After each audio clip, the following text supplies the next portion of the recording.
¿Qué tal, chicos? Buenas tardes. Agradecemos su paciencia y pues primero saludarles, muy buenas tardes.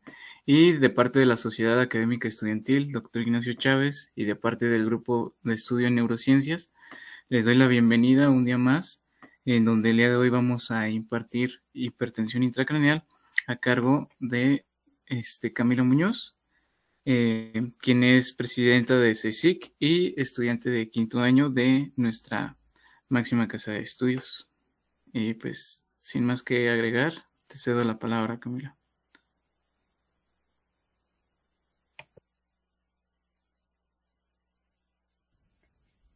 Hola chicos, gracias. ¿Sí me escuchan bien o más o menos?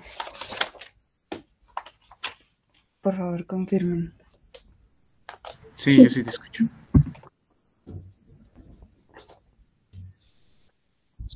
Va, gracias, porque de repente esto no funciona, así que por favor me avisan si me dejo de escuchar o así. Entonces, pues hola, buenos días. Ay, buenos días. Buenas tardes. Gracias por estar aquí. Estoy de posguardia, así que si de repente digo algo al revés o cosas así, pues una disculpa, no dormí. Entonces les voy a proyectar pantalla y avisan cuando ya se vea. Y también les debo la cámara, jaja, porque pues guardia, no recomiendo. No entren al internado, es una trampa. Mm,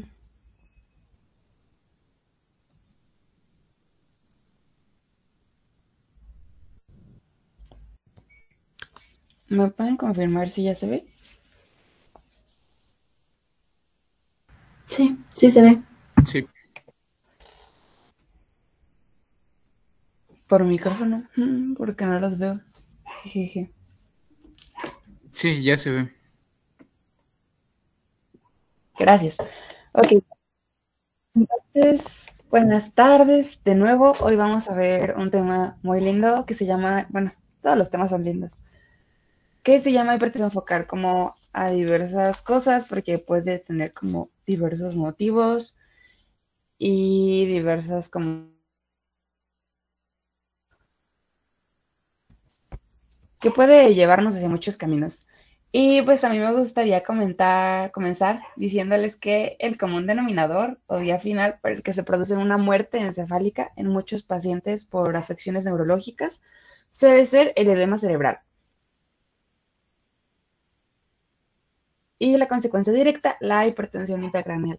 Entonces, es un tema de suma importancia porque es algo que vamos a ver, pues no voy a decirles que todo el tiempo, pero sí es algo frecuente y que hay que saber diagnosticar porque puede tener pues un final catastrófico para el paciente, el cual sería pues la muerte.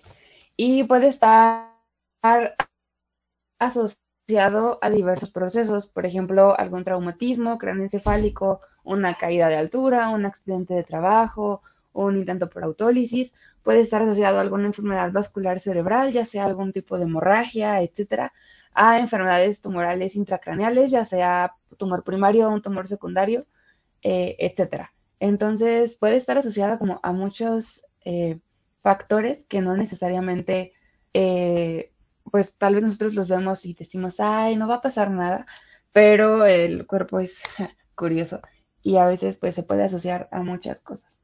Entonces, mis objetivos el día de hoy en esta linda las causas más comunes que pueden producir este aumento y que puedan hacer como un resumen mental del diagnóstico y tratamiento. Obviamente en la parte de el diagnóstico pues podríamos decir que es algo ligeramente sencillo porque en general pues es un diagnóstico clínico que se puede o no apoyar de estudios de gabinete. Sin embargo, la parte del tratamiento, pues ahí sí puede variar mucho dependiendo qué tan grave o no está el paciente, dependiendo cuáles son los factores de riesgo asociados, la patología inicial, etcétera. Pero bueno, entonces, hablando de conceptos generales, pues primero, más que nada, pues es ver qué es la hipertensión intracraneal. Esto, pues lo podemos encontrar en varias definiciones. Básicamente, pues, literalmente sería el aumento de la presión intracraneal de manera mantenida y sobre los límites normales. Algunas definiciones mencionan que tiene que ser durante más de 5 minutos y que venga acompañada de signos y síntomas, o sea, de la clínica que representa la hipertensión intracraneal. También lo podremos clasificar como un síndrome clínico, ya que puede ser causado por diversas etiologías, pero el mecanismo fisiopatológico pues sigue siendo el mismo, ¿no? Que sería el aumento de la presión intracraneal. Esta, pues, normalmente en un adulto es menor a 15 milímetros de mercurio. Entonces, si nosotros, por ejemplo, estuviéramos pues haciendo una medición directa de la presión intracraneal y la encontramos en más de 20 milímetros de mercurio durante más de 5 minutos, más los signos, podríamos hacer como el diagnóstico del libro, por ejemplo. Pero habitualmente no estamos midiendo directamente la presión porque es un método invasivo para el paciente. Entonces, por la clínica, nosotros podemos definirlo así. Y habitualmente, pues es una urgencia neurológica por el riesgo que implica, ya que si nosotros no tratamos a tiempo una hipertensión intracraneal, puede tener, pues irse como hasta la fase descompensada, que ahorita vamos a hablar de eso, y pues ya tener cambios morfológicos y lesiones secundarias e isquemia en ciertas zonas del cerebro. Entonces, pues es muy importante hacer un diagnóstico precoz de la hipertensión intracraneal porque podemos prevenir secuelas, la muerte que ya se han generado estas secuelas sería evitar estas secuelas y complicaciones. Y bueno, básicamente la hipertensión intracraneal se basa en la teoría de Monroe-Kelly. No sé si ya habían escuchado hablar de esta alguna vez, pero pues esta teoría lo que nos dice es que pues nosotros tenemos como un continente y un contenido, por así decirlo. El continente pues es el cráneo cerebral y el contenido sería todo lo que se encuentra dentro de esto, que sería pues el cerebro, ¿no? El parénquima cerebral, sangre y líquido cefalorraquídeo. Tenemos el tejido irrigado para que funcione, para que lleguen electrolitos, para que lleguen el resto de sustancias que el cerebro necesita y pues el líquido cefalorraquídeo que ya sabemos que tiene esta función de protección en cuestión como de impactos, de traumatismos, etcétera. Entonces, aproximadamente es un 80% de parénquima cerebral, que sería de 1100 a 1200 mililitros o gramos, y unos 150 de sangre y 150 de líquido cefalorraquídeo. Ahí se la van dando como entre ellos dos para autorregularse en caso de que alguno de estos tres elementos pues aumente en volumen. Entonces la teoría lo que nos dice es que cuando aumenta el volumen de alguno de los tres componentes, va a aumentar también la presión que ejerce dicho compartimiento sobre los otros dos. Y pues esto tiene sentido, porque pues digo, si aumentamos uno en volumen, claramente va a aumentar la presión porque no hay más espacio, porque el cráneo es pues una estructura rígida, no es una bóveda que, a menos que seamos un niño que todavía, bueno, un lactante recién nacido, que aún no tiene la consolidación de todas las estructuras óseas, pues en este caso tal vez podría haber como una expansión del espacio, si lo quisiéramos ver así, pero en cuestiones normales, en un adulto, pues no. Y pues aquí ven como una grafiquita. Entonces, pues en el adulto las suturas intracraneales claramente ya se cerraron, por lo que el volumen intracraneal va a ser constante. Entonces, cualquier incremento en este volumen, siempre que la presión intracraneal sea constante, pues va a verse con una disminución de uno o más componentes intracraneales. Y esto es lo que suele ocurrir ya en casos más avanzados. Al inicio está compensado, ya sea por el líquido cefalorraquídeo, por la sangre. Ahorita vamos a hablar un poco más de eso. Pero ya en cuestiones descompensadas o ya como más extremo, pues puede ser que el cerebro se nos llegue a herniar, que básicamente es cuando hay un desplazamiento por las estructuras más rígidas del cerebro, de las otras estructuras que no tienen esta característica, y entonces va a haber algún tipo de compresión, distorsión, desaceleración u otro cambio que va a disminuir el flujo sanguíneo, por lo tanto va a haber una isquemia de estas zonas y si hay isquemia, pues va a facilitar más el edema. Entonces, cualquier cambio en el volumen, cuando la presión intracraneal ya no se puede autorregular, va a tener una disminución de otros componentes. O sí, pues ya pues puede ser fatal, ¿no? Porque podría ser solamente una lesión, pero puede llegar a isquemia. Y aquí otra cosa interesante de esto es que lo que les comentaba es los niños tienen principalmente la fontanela anterior, pues no ha consolidado. Entonces, por ejemplo, un dato clínico en los niños es que a veces no solamente hay como una protrusión de esta fontanela por el cambio de volumen y de presión intracraneal, sino que también pudiera llegar a pasar que hay una separación del resto de las suturas que ya estaban consolidadas medianamente a esa edad. Entonces tienen la separación, tienen el abultamiento de las fontanelas, una macrocefalia, la protrusión de la fontanela anterior, y pues esto sería como un dato clínico que podemos encontrar en los niños. Incluso pudiera ser que la presión intracraneal sea tan alta que haya un desplazamiento de los globos oculares como hacia abajo y hacia afuera, que sería como infero-exterior, y una limitación para ver arriba, y se conoce como sigma del atardecer, porque o sea, la parte de las pupilas y eso de los niños solamente pueden ver para abajo por la misma presión, no pueden hacer como esta elevación hacia arriba. Pero bueno, esto es como un dato interesante. Igual más tarde vemos la clínica.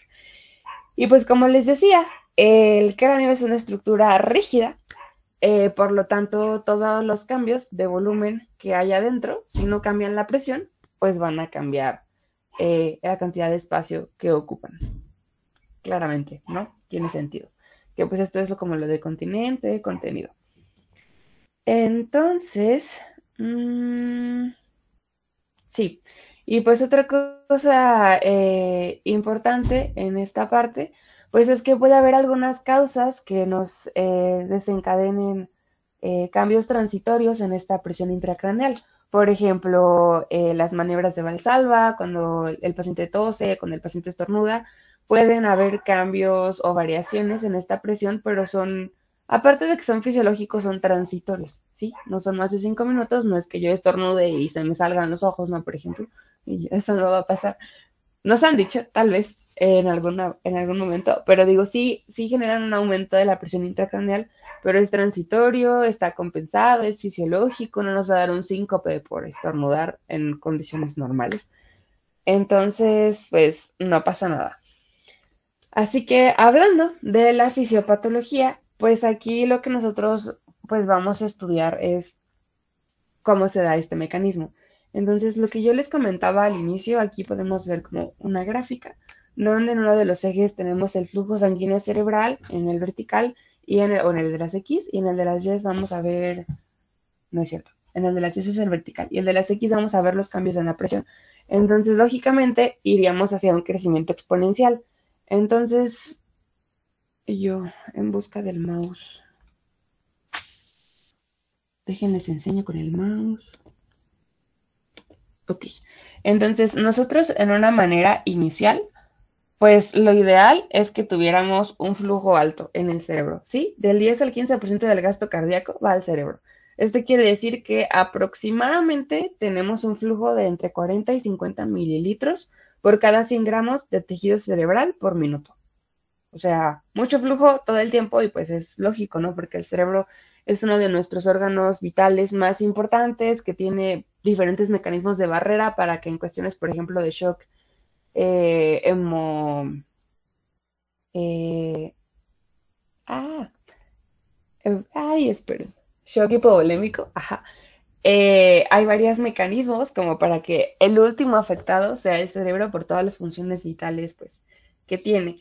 Pero en este caso, jeje, pues el primer como afectado va a ser el flujo sanguíneo cerebral. Si nosotros, o sea, por ejemplo, aumenta la presión intracraneal, entonces pudiera ser que el líquido cefalorraquídeo de manera fisiológica se desplazara a la cisterna lumbar, al canal espinal, y si esto no es eficiente compensación, entonces nos vamos a ir al flujo sanguíneo, porque pues digamos es más sencillo mover como un líquido que mover un tejido, ¿estamos de acuerdo? Entonces hay una disminución del flujo cerebral, hay una vasoconstricción, y pues aquí pueden verlo, que hay una disminución de la presión parcial de oxígeno y pues claramente un aumento de la presión parcial de CO2, porque al haber una disminución del flujo, pues hay una menor recepción de los productos de desecho y, perdón, una mayor, ajá, o sea, se quedan ahí y una disminución de la cantidad de oxígeno que ingresa. Y otra cosa importante es la presión arterial media. ¿sí? La presión arterial media pues también es uno de los factores que influyen en estos casos y pues también primero va a haber un ligero aumento, luego tenemos una fase donde el cerebro hace como este mecanismo de autorregulación, pero finalmente es demasiado, como siempre, si ya llevaron anatomía patológica pues siempre van a ver que la fase de amortiguación va a tener un límite y cuando ocurre este límite pues se descompensa, que sería un aumento de nuevo de la presión arterial media y con este aumento, si nosotros a la presión arterial media le restamos la presión intracraneal, nos va a dar la presión de perfusión cerebral, lo que quería decir que si esta aumenta y la intracraneal disminuye, pues va a disminuirnos a la presión de perfusión cerebral. Entonces va a haber menos perfusión, jeje. Si esta diferencia nos diera cero, pues sería no hay perfusión. Si estuviera aumentada, significaría que está disminuido, por ejemplo, si cuando el, la presión parcial de dióxido de carbono aumenta, esto significa que el pH está disminuido, por lo tanto, el cerebro, los vasos sanguíneos se dilatan y aumenta el flujo sanguíneo cerebral. Pero al contrario, cuando disminuye, pues los vasos se contraen y disminuye el flujo cerebral. Es como un círculo vicioso. Entonces, pues lo que ocurre aquí es lo que les comento. Primero va a haber como estos cambios en la autorregulación y finalmente pues se van a sobrepasar pues estos cambios. Y aquí pueden ver como la manera en la que responde el vaso, ¿no? Primero se colapsa para tratar de aumentar como la presión y de esta manera aumentar el flujo. No, perdón. Ajá, como de manera pasiva. Luego, cuando hay como alguna situación adversa, que sería como en esta parte, si se fijan, como aquí sería como la presión normal, aquí va aumentando progresivamente y pues de manera patológica, podemos llegar a una máxima dilatación para que el flujo sea más lento. Se trata de autorregular y final, que sería como contrayéndolo y finalmente llega a la máxima contracción.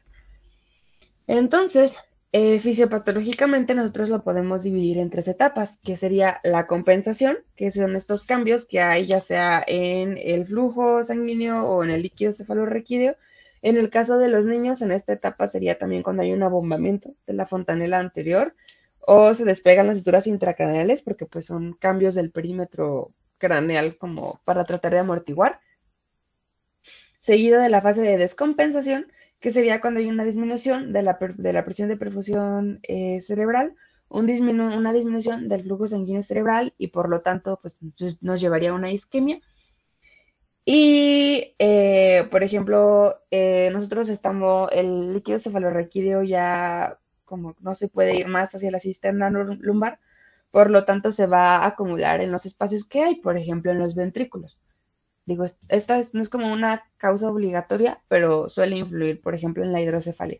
Entonces hay un aumento de la presión del líquido cefalorraquídeo en los ventrículos que ya no tiene a otro lugar como del cuerpo a dónde irse y esto pues nos generaría una hipertensión intracraneal.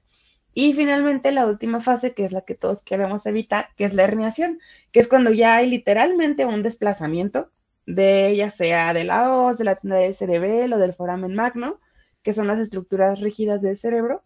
Y pues esta hernia lo que nos va a generar pues es una compresión, una tracción o una isquemia por compresión de que pues, no permite el flujo de sangre de cierta zona del cerebro. ¿Ok? Entonces estas serían las tres fases y esto sería como un ejemplo de cómo se ve ya la parte de herniación. Si se fijan, nosotros tendríamos como aquí un eje recto que tendríamos que distinguir entre el hemisferio derecho y el izquierdo y en cambio aquí ya ahí podemos ver, para empezar, un desplazamiento, ¿sí? No hay como una línea recta entre una y otra. Aquí podemos ver los ventrículos, que también pues hay una disminución del tamaño y pues aparte una distribución anormal del espacio, ¿no? Aquí el cerebro está ligeramente herniado pues hacia la izquierda. En este caso pues la hernia sería de la parte derecha, ¿no? Que es la que está como desplazando el resto del cerebro y haciendo como esta ocupación. Y pues otra cosa importante es que cuando ya terminamos como esta parte de descompensación, pues va a ser un aumento exponencial, ¿sí? Aquí se pueden fijar, ya no va como de poco a poco, sino que pues ya está desregulado y ya actúa de manera muy veloz este aumento de la presión intracraneal, secundario a que ya no puede haber cambios en el volumen intracraneal, ¿sí? Y pues ya, no es una Bueno, y aquí le diría yo, hay relación no lineal entre una presión y otra, pero pues básicamente es esto, ¿sí?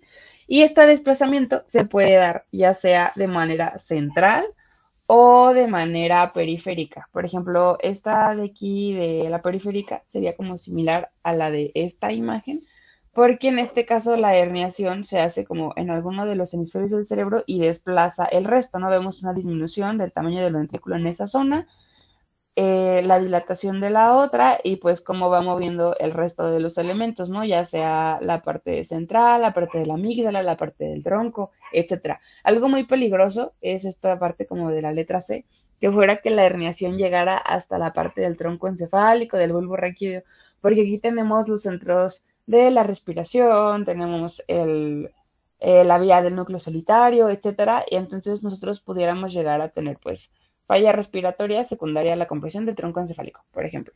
Y pues a nivel central, pues no es menos importante, pero pudiera llegar a ser menos fatal.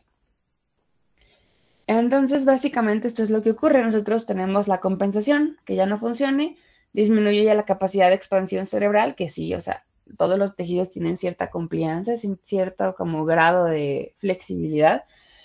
Se va a generar esto llamado edema o hiperemia del aumento del volumen sanguíneo cerebral, que sería la hinchazón o el edema.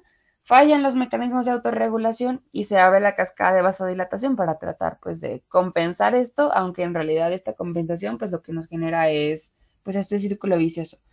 Tendríamos ya un edema cerebral difuso, no concentrado a una zona, secundario a esto, la isquemia o la herniación por los aumentos de presión y finalmente pues una muerte por paro cardiorrespiratorio. Entonces esto es lo que estamos tratando de evitar y pues igual como es un círculo vicioso, pues a mayor inflamación hay más edema, las células liberan ácido láctico, aumenta la osmolaridad, este aumento de la osmolaridad jala el resto. Recordemos que la sangre se mueve por un mecanismo de concentración, entonces si hay más osmolaridad va a llegar más sangre y pues va a favorecer, bueno, más flujo sanguíneo y va a favorecer esto el edema cerebral. Entonces, pues está muy terrible, ¿no? Porque pues hay muchos factores asociados que pues pueden generar estos cambios y pues de aumento de volumen vascular, etcétera. Entonces, pues hasta aquí. No sé si tengan alguna duda, alguna pregunta. Por ejemplo, algo aquí también interesante es que los cambios de temperatura pues también van a alterar esto, ¿no? Un paciente que está como en riesgo o tiene diagnosticado esto, siempre hay que tener mucho cuidado de cómo están los niveles de temperatura. Cuando la temperatura del cuerpo está aumentada, pues significa que hay mayor actividad, ¿no? Hay un aumento del metabolismo y esto nos aumentaría el flujo sanguíneo cerebral y en este caso sería adverso para el paciente porque pues ya no queremos que aumente más el flujo porque va a aumentar la presión. Y por el otro lado, en hipotermia, pues habría una disminución del metabolismo de los tejidos, una disminución del flujo y por lo tanto una disminución pues de la presión. Y ya, y pues otra cosa interesante antes de pasar a la etiología, también es que en el caso de que la isquemia se encuentre en el bulbo raquídeo, que es una isquemia vulvar, suele haber la afección del centro vasomotor, que es donde les comentaba que ahí está el núcleo solitario. Entonces vamos a encontrar una triada muy interesante que se llama de Cushing y ahorita vamos a revisar, solo para que se acuerden de que si la afección llegara a ser en la región del bulbo, por aquí, pues podemos encontrar una triada de Cushing que también es muy característica. Entonces, hasta aquí, ¿tienen alguna duda, pregunta de qué es, de la de la fisiopatología o todo bien y continuamos?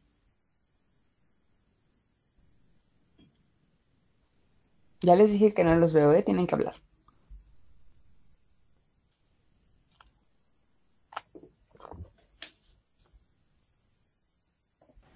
Todo bien Todo aquí. claro. Gracias. Ok, entonces, pues ya vamos con la parte de etiología.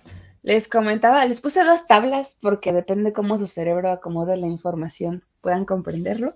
Pero básicamente las causas son o cambios en la masa o en el volumen, ¿sí? Por ejemplo, podemos hablar, bueno, podemos clasificarlos en causas del parénquima, del líquido cefalorraquídeo, que haya una masa como que no debería estar ahí y cuestiones mixtas. Por ejemplo, Del parénquima, pues pudiera ser una hiponatremia, un ictus, o sea, una isquemia, una encefalopatía hipóxica, algunos síndromes, encefalopatía hepática, etcétera. Del líquido cefalorraquídeo, pues sería una hidrocefalia, algún quiste, alguna malformación de un shunt que ya tuviera el paciente, etcétera. Y un volumen agregado, pues serían tumores, hematomas, hemorragias, etcétera. Y pues hay algunas mixtas, ¿no? Que son como tanto de sangre y el parénquima o de líquido cefalorraquídeo y parénquima. Que pues acuérdense que son los tres elementos que existen en la bóveda craneal. Entonces, pues esta es como una etiología basada en esto. Y pues aquí hay otra tablita que lo explica igual. Entonces, por ejemplo, pudiera ser un aumento de la masa o volumen secundaria a un tumor o a una metástasis, principalmente tumores de pulmón y de próstata. Entonces, si nuestro paciente está como consciente, todavía trae un Glasgow como de, mm, pues que se mantiene orientado, al menos como que pudiera hablar con ustedes, pues ustedes en la historia clínica rápida, en urgencias, sería preguntar si el paciente sabe que haya o que tenga algún cáncer, principalmente en el pulmón o en la próstata, en caso de ser masculino. Si tiene algunos estudios de imagen, por ejemplo, si se toma la tomografía, pues es buscar si este tumor o esta masa está cerca del tercero o del cuarto ventrículo, porque pudiera ser que no, que obstruya la salida del líquido cefalorraquídeo y esto, pues no sé, secundaria una hidrocefalia. Pudiera ser que sea un hematoma, o sea, sangre, puede ser secundario un traumatismo, por ejemplo, si el diagnóstico es trauma por craneoencefálico por diversos motivos, pues vamos a buscar una tomografía. O puede ser un aneurisma roto, por ejemplo, que el paciente no sabía que tenía, entonces se toma la tomografía y se ve ahí, pues la hemorragia, ¿no? La laguna en el cerebro. También pudiera ser por un absceso, que pues es una acumulación de pus, eh, ajá, pues de manera interna. Pueden ser causas de infecciones e inflamaciones, que en este caso sería edema. Por ejemplo, puede ser un edema citotóxico, en este caso, que es secundario a toxinas, a medicamentos como la isoniazida, pudiera ser por hipotermia, pudiera ser una encefalitis, pudiera ser las partes, como en el periodo inicial de un EBC, también pudiéramos encontrar un edema citotóxico. Y también puede ir asociado pues a cambios hidroelectrolíticos, ¿no? Por ejemplo, si nuestro paciente está hipernatrémico, al menos de la parte del cerebro, pues es esto mismo, ¿no? De que ya hay mucho sodio, entonces llega más agua para tratar de regularlo, que sería aumentar el flujo y pues aumentar claramente el volumen y la presión. Puede ser una cuestión osmótica de agua, por ejemplo, el síndrome por eh, de la ADH cuando no funciona, como que de secreción inapropiada de ADH, pudiera ser hiponatremia, pudiera ser que el paciente tiene una infusión hipotónica intravenosa que está pasando muy rápido y reaccionó como de manera, pues de esta manera a la reposición de líquidos. Y cuando tratamos de mejorar la glucemia de manera muy rápida, por ejemplo, llega el paciente em, se me fue la palabra. Hipoglucémico. Sí, y yo tratando de recordar pacientes en el hospital. Cuando el paciente llega con hipoglucemia y lo queremos corregir como demasiado rápido y no tenemos cuidado con toda la cuestión de líquidos, las variaciones, los mecanismos compensadores, pudiera ser que le ocasionáramos como un edema osmótico secundario a esto y por lo tanto pues un edema cerebral. Mm, y pues puede ser vasogénico también. Por ejemplo, principalmente infecciones, pero también pudiera ser como algún elemento que falle dentro de la barrera hematoencefálica y pues genere que haya un mayor flujo hacia el cerebro. Y también otra causa muy frecuente suele ser, y que además es idiopática, jeje, pues es la hidrocefalia. La hidrocefalia es un aumento del volumen del líquido cefalorraquídeo y lo que hace es dilatar los ventrículos. Cuando veamos una imagen vamos a ver los ventrículos dilatados, o sea, más grandes de lo normal. Eh, y ya, puede ser no comunicativa o comunicativa. Esto básicamente es, si es comunicativa, pues que el problema es en la reabsorción. Y si es no comunicativa, significa que probablemente haya una obstrucción, ya sea una estenosis del acueducto de Silvio para la reabsorción, o que haya algún tumor, algún quiste coloide, ya sea en el foramen de Morrow, de Blushka o de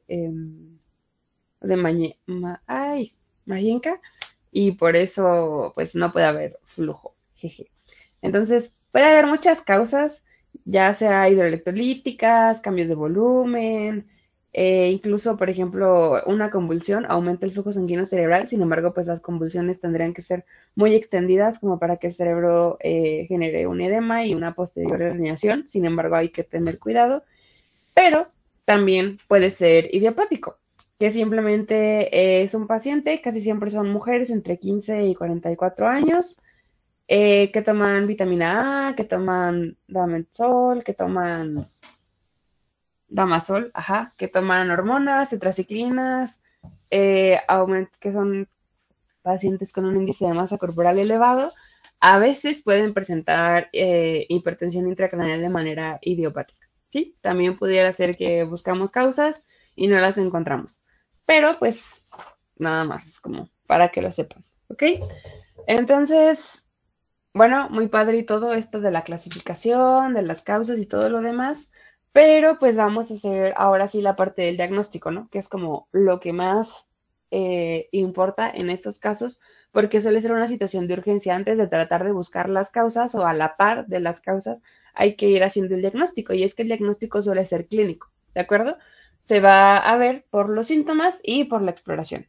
En este caso, ¿cuáles van a ser los síntomas? Pues no llega sangre al cerebro, lo más frecuente va a ser cefalea, vómito y alteraciones en la conciencia o en el nivel de alerta que van de manera progresiva. El paciente puede empeorar mientras está en la sala de espera, mientras te estamos tratando.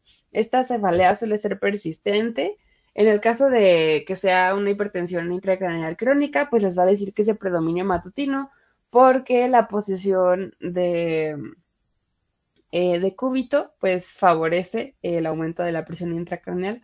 O también con las maniobras de Valsalva, de que toso y me duele la cabeza, estornudo y me duele la cabeza, voy al baño y me duele porque, no sé, a lo mejor el paciente está estreñido y le duele la cabeza. Vómito, este vómito va a ser en proyectil y no va a tener un reflejo nauseoso, ¿sí? Podríamos nosotros explorar el reflejo, pero también pues el paciente nos va a decir o lo vamos a ver que tiene como este vómito en proyectil, que no tiene como un antecedente de reflejo, de náuseas, e incluso pudiera ser que tenga el estómago vacío y aún así tiene como este elemento. Podemos encontrar una cierta letargia y pues las alteraciones en la conciencia que les comentaba. También se pudiera llegar a acompañar de dolor de espalda, pero pues ya esto es como más difuso. Y dentro de la exploración física, nosotros podemos encontrar diversas cosas. Por ejemplo, una parálisis del par craneal número 6, que sería la visión doble, la diplopia. Vamos a encontrar una hemianopsia bitemporal, principalmente una disminución de los cambios de la visión periférica y un aumento del escotoma fisiológico. No sé si recuerdan sus clases de fisiología, que nosotros hacíamos como una prueba donde pasábamos como, no sé, un lapicero, algún elemento por todo el eje visual, por todo el campo visual, y en ambos ojos tenemos una zona donde en particular pues no se ve nada, ¿no? Que es, bueno, no veríamos el elemento que sería el escotoma fisiológico. Entonces, pero sin embargo está compensado porque el escotoma del izquierdo pues no está en el mismo lugar que el derecho, y por eso de todos modos vemos si tuviéramos los dos ojos abiertos, pero cuando tenemos un ojo cerrado pues sí podemos estudiar este escotoma, entonces va a haber un aumento de este mismo, ¿sí? Y en algunos casos, también suele ser en casos crónicos, vamos a encontrar un papiledema bilateral, ¿ok? Que también ahorita les voy a enseñar más o menos cómo se ve. Y pues va acompañado de esto, ¿no? De la pérdida de la visión, de la fotopsia, dolor retrovulvar, etcétera. Y lo que les comentaba es que hay como una triada que ya se estableció de manera formal para ayudarnos a diagnosticar la hipertensión intracraneal. Y esta es, pues, tres elementos, ¿no? Es un triángulo. Primero, hipertensión arterial. Segundo, bradicardia. Y tercero, alteración en el patrón respiratorio. ¿Por qué se da esta? Pues principalmente porque cuando hay una disminución de la presión de perfusión cerebral, pues se va a generar el reflejo de Cushing, ¿sí? También puede ser TEA de Cushing, pero bueno. Este reflejo consiste en que hay una activación de los ganglios simpáticos hipotalámicos, lo cual va a aumentar la presión arterial y el flujo sanguíneo, ¿sí? Hay una construcción para tratar de aumentar el flujo, porque pues el cerebro es un mecanismo como de autorregulación, ¿no? De, hey, no me está llegando sangre, auxilio. Y esto va ya a nivel sistémico, pues va a activar los vasoreceptores del seno carotídeo. Entonces va a haber una disminución de la frecuencia cardíaca, por eso se acompaña de una bradicardia. Es como un reflejo vagal del sistema nervioso parasimpático. Y la cuestión de la alteración del patrón respiratorio, pues es que pues estas alteraciones en el flujo sanguíneo pues van a llegar al tronco cerebral. Entonces esto nos va a generar una disfunción de los centros respiratorios. Y ya, y pues esta es la tríada de Cushing. Acuérdense también que lo que veíamos es que en los niños podemos encontrar, pues, aparte del vómito, la somnolencia, la separación de suturas, el abultamiento de las fontanelas, lo del signo del atardecer, de que los niños solamente ven como hacia abajo.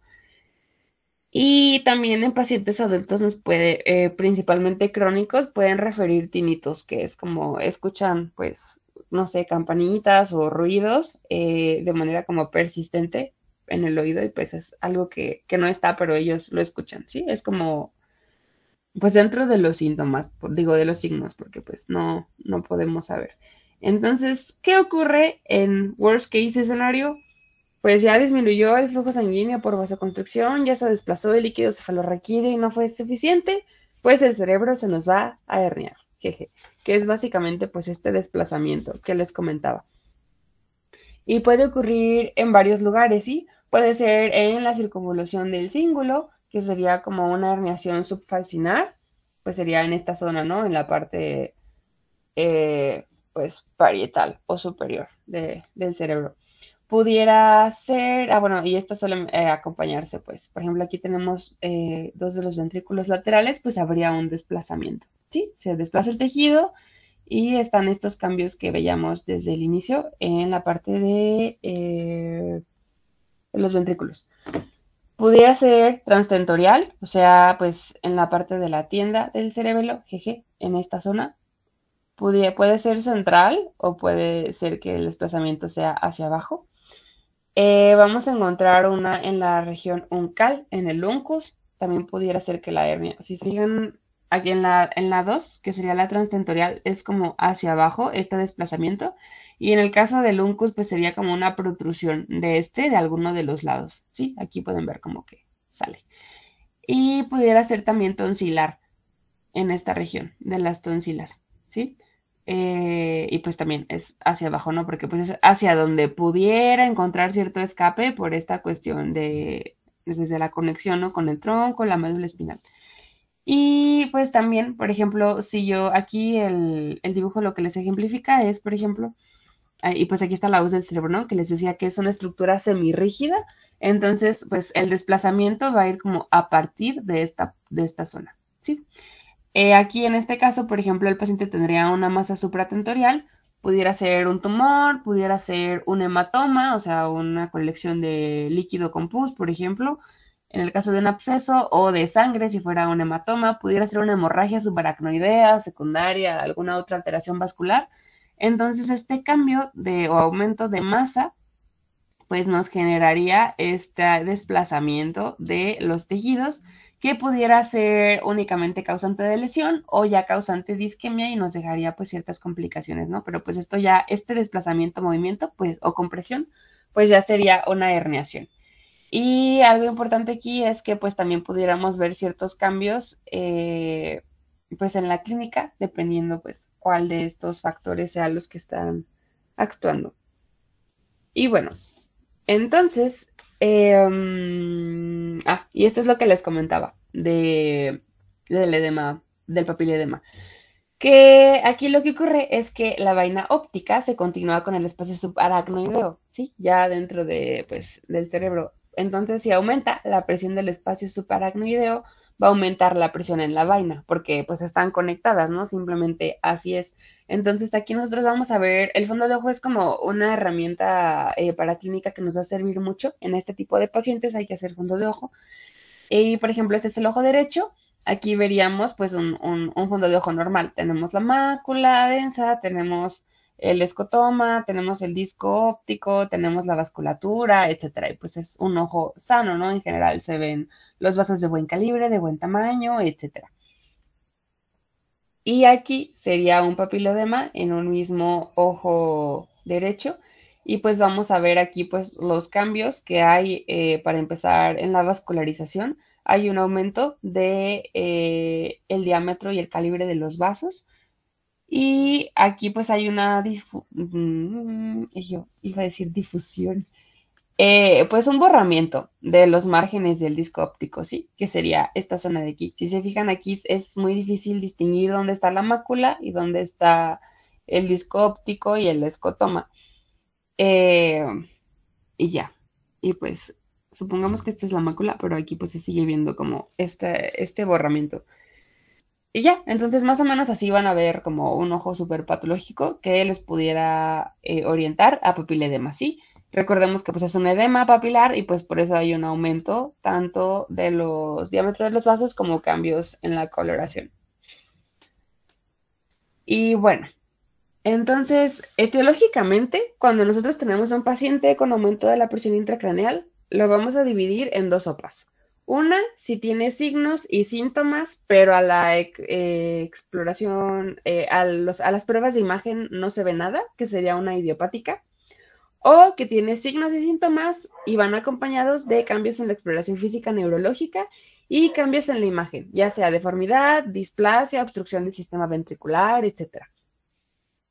Por ejemplo, un paciente puede llegar inconsciente, ahí vamos a saber que no es idiopática, debe tener alguna causa secundaria, pero si el paciente llega despierto, llega alerta, es probable, y que no tiene cambios en la imagen, es probable que sea idiopático. No es descartar hipertensión intracranial, simplemente es atribuirle una causa idiopática a otra. Pero pues esto ya depende de los estudios de imagen, ¿ok? Entonces, todo paciente que llegue y haya sospecha, vamos a hacerle un ATAC. En teoría, el estudio de elección sería una resonancia magnética, pero pues por cuestiones de costos, de tiempo, de disponibilidad, etcétera, pues en México, jaja, pues vamos a tomar un ATAC, ¿ok? No una resonancia, pero bueno. Entonces, aquí nosotros tendríamos una resonancia normal, ¿ok?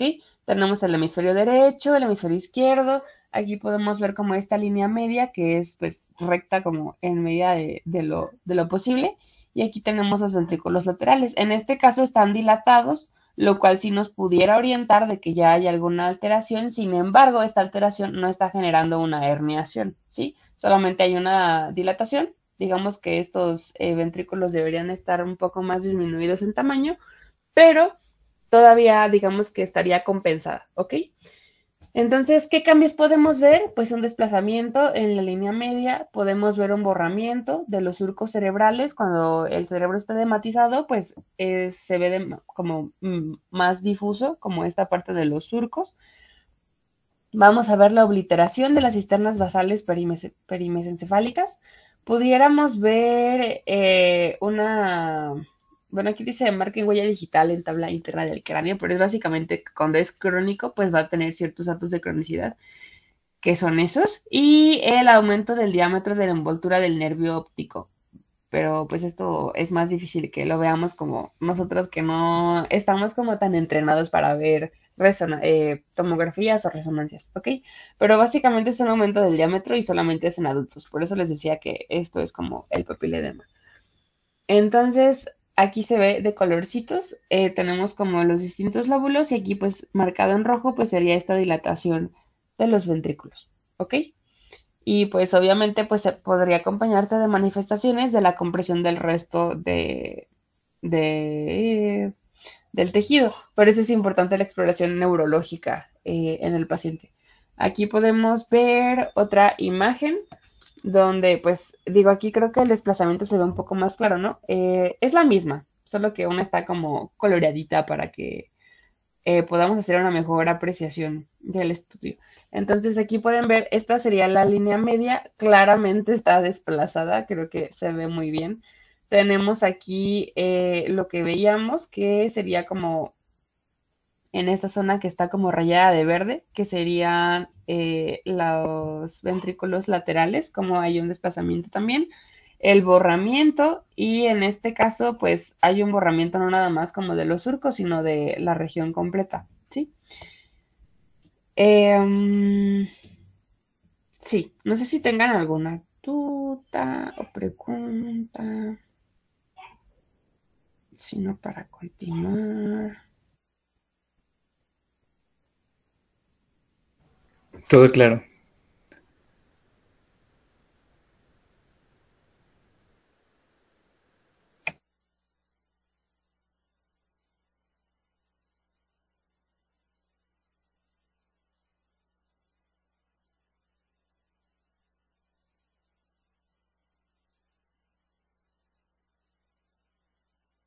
Encontrar.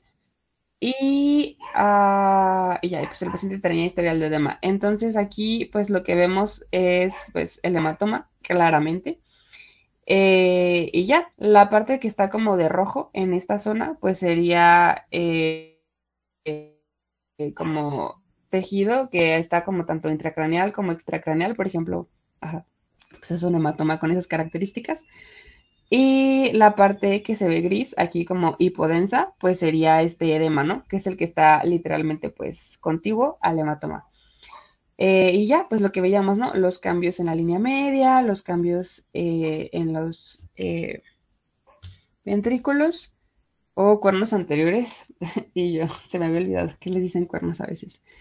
Y ya, y pues también aquí en este circulito que vemos aquí de rojo, pues sería una compresión y el corno posterior, pues del ventrículo lateral está dilatado aquí. Sí, si se acuerdan, los ventrículos son como toda esta zona, entonces pues hay una pequeña dilatación. Y en esta otra imagen, pues lo que veríamos es igual un paciente con, esta sería una hemorragia intracraneal postraumática, o sea, fue secundaria a un trauma. Esta sí está contrastada a comparación de esta. Si pueden fijarse que hay como, se ve un poco diferente pues, por el contraste. En este caso, pues esta sería la línea media. Claramente hay una pues desviación. Aquí podemos ver lo que queda de las cisternas, bueno, de los ventrículos laterales. En este caso, pues hay un defecto déjenme ver, en esta zona y pues hay un edema difuso, ¿sí? Aquí en la parte derecha vamos a ver, esto sería como a ver, déjenme ver. Sí, aquí sería como la parte del hematoma, ¿sí? Toda esta zona. Entonces tendremos el desplazamiento, tenemos acá en rojo, pues la dilatación del ventrículo izquierdo. Tendríamos acá pues ya los cambios de presión. Aquí si se fijan está el tejido cerebral como muy por la orilla o por los bordes, ya se ve de manera como muy difusa. Y ya, como mayormente son como los hallazgos que pudiéramos encontrar. Y pues en este caso, pues sí, sería todo.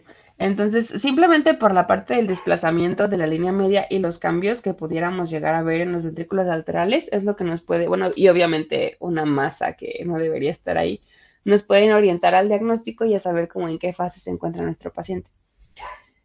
Y en este otro caso, pues es lo mismo, ¿no? Este caso pues ya no sería como la tomografía, bueno, es la tomografía pero en otro eje.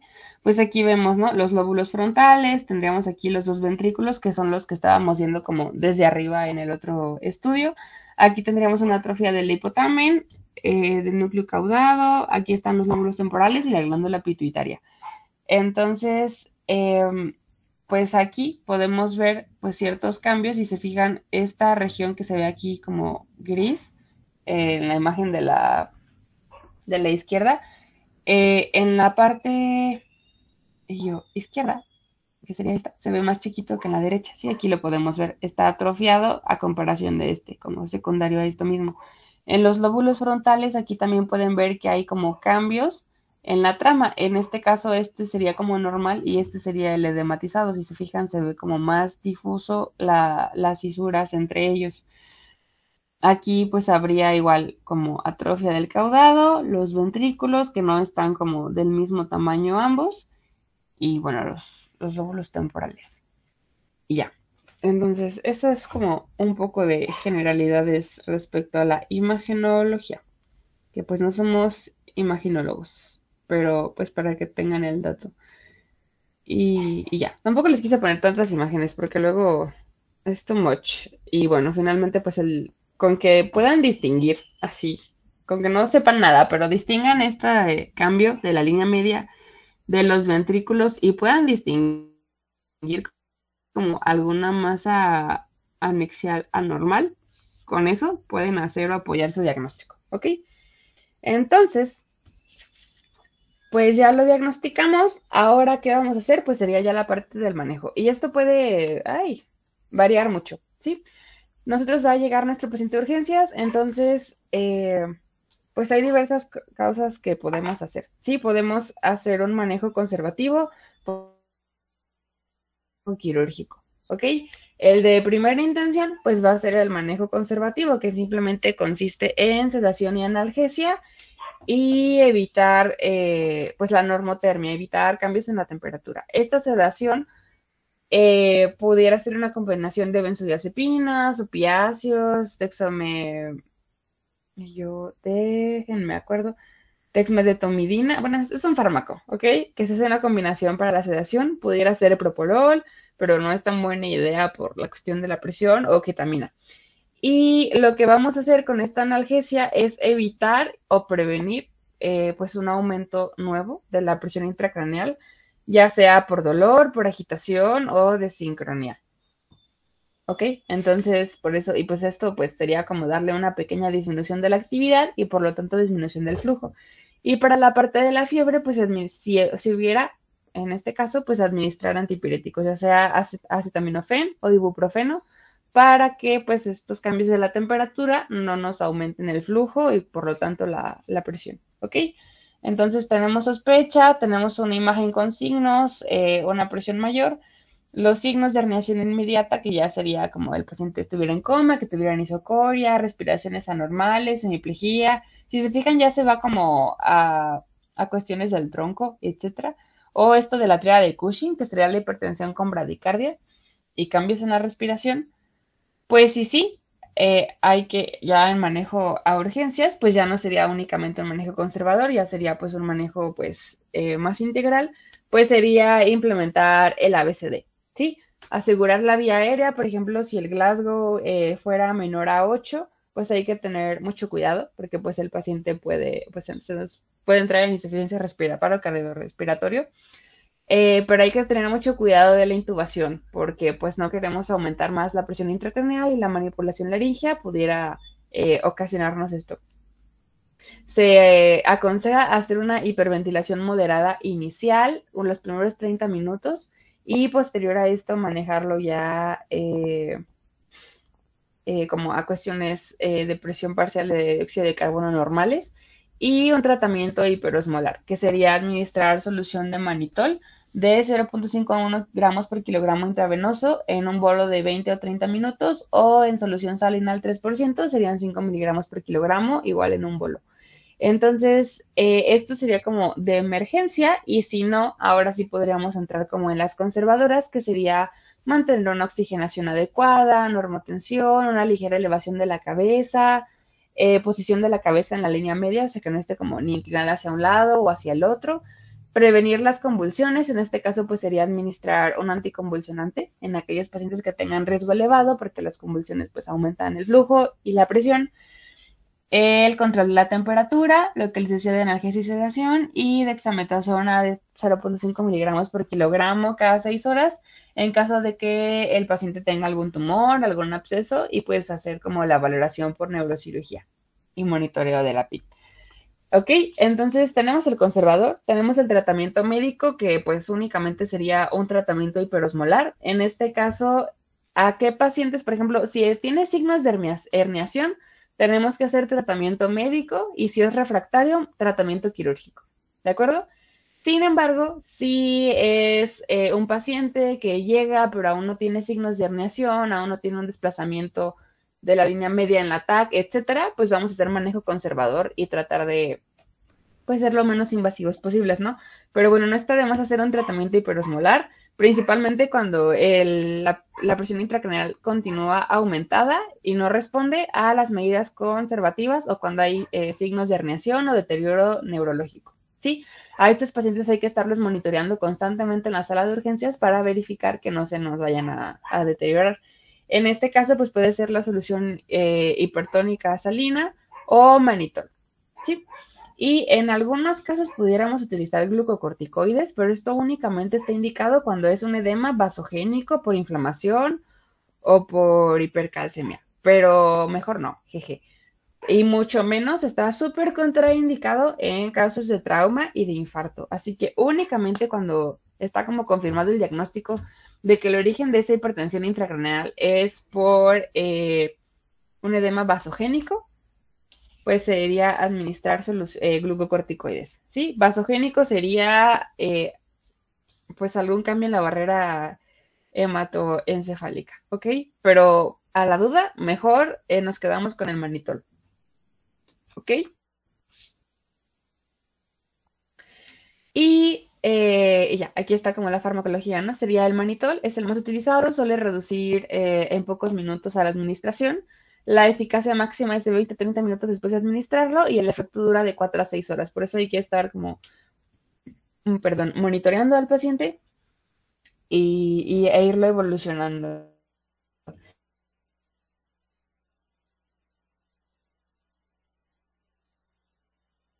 Tenemos que hacer todo el cálculo de dosis y farmacocinética.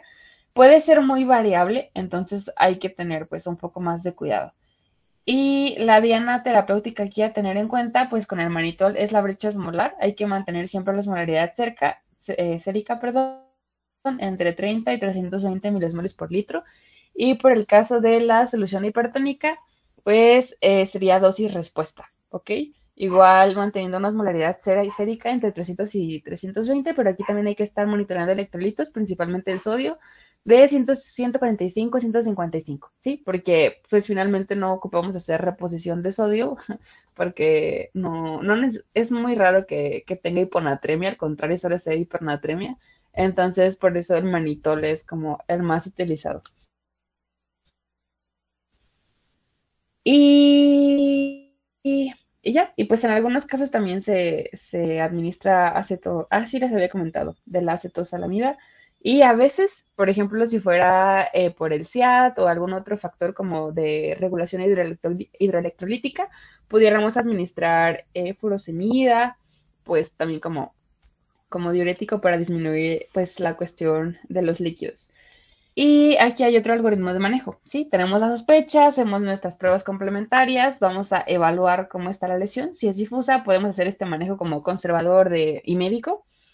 Y en algunos casos, pues también se pudiera administrar un drenaje ventricular. Y si sí hay una masa, pues hay que pues eliminar la fuente, ¿no? De la razón. Si tiene un tumor, si tiene una hemorragia, pues obviamente pasaría al quirófano para poder hacer una evacuación quirúrgica de este elemento.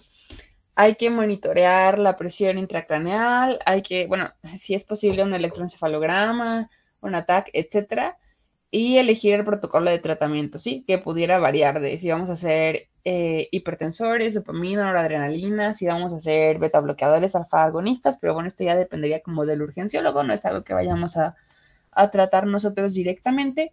Y pues de primera línea es mantener la homeostasis, hiperventilación moderada, diuréticos, suero salino hipertónico y manitol, ¿ok? Y si es refractaria, pues ya podríamos atribuir a barbitúricos, hiperventilación forzada y la craniectomía.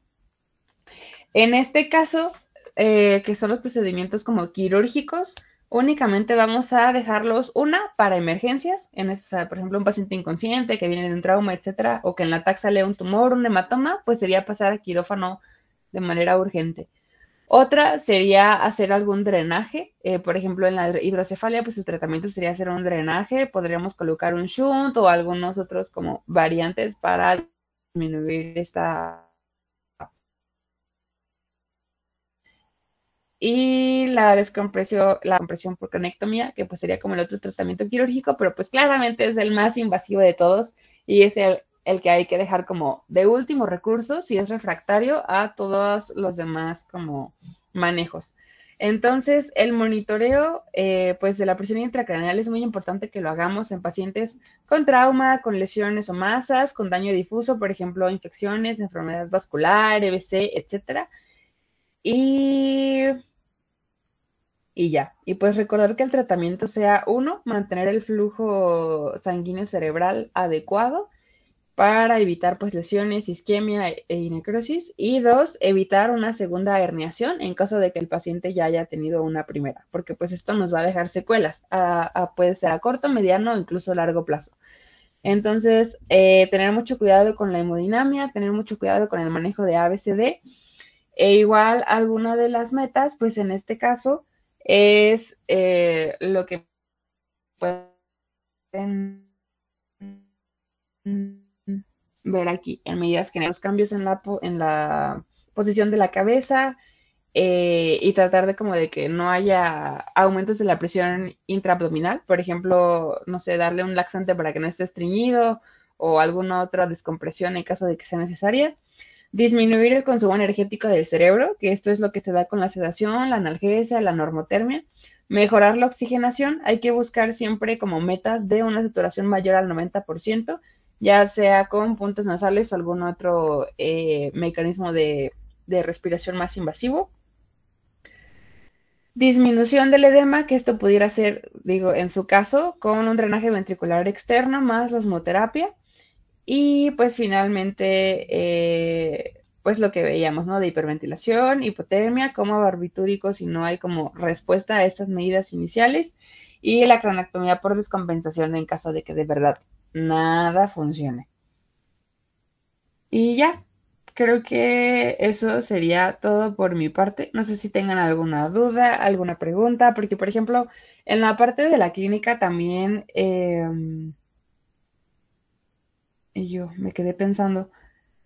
Pues sí, lo que les decía, ¿no? De la resonancia magnética no se recomienda mucho. La punción lumbar por de líquido cefalorraquídeo habitualmente solamente se hace, pues en caso de que haya una sospecha de infección, pero tampoco es como un estudio que vaya de manera como habitual por todos los riesgos que implica.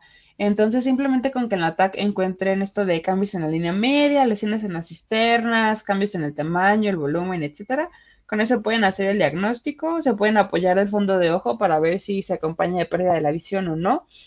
Pero recordar que la ausencia de elementos en la TAC no descarta una hipertensión intracraneal, ¿ok? Recuerden que pudiera llegar a ser idiopática, entonces hay que darle un manejo médico y conservador para evitar que llegue pues a esta parte de la herniación, ¿sí? Y pues mucho cuidado con pacientes con TAC patológica o pacientes mayores de 40 años que tengan anomalías pupilares porque puede ser un indicador, ¿sí? No es excluyente, pero pudiera ser un indicador de hipertensión intracraneal.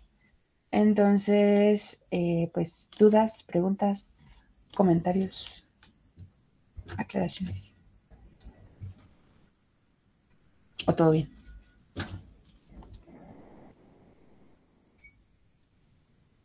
Pues qué callados, amigos. Pero bueno, eso sería todo. Espero no se hayan aburrido.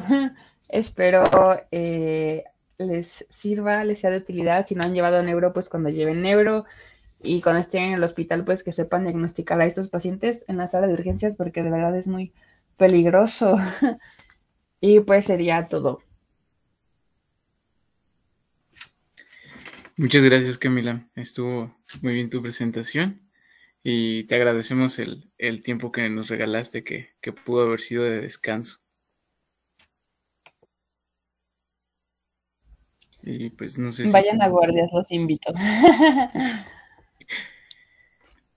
no sé si de parte de los demás asistentes alguien tenga alguna duda o pregunta.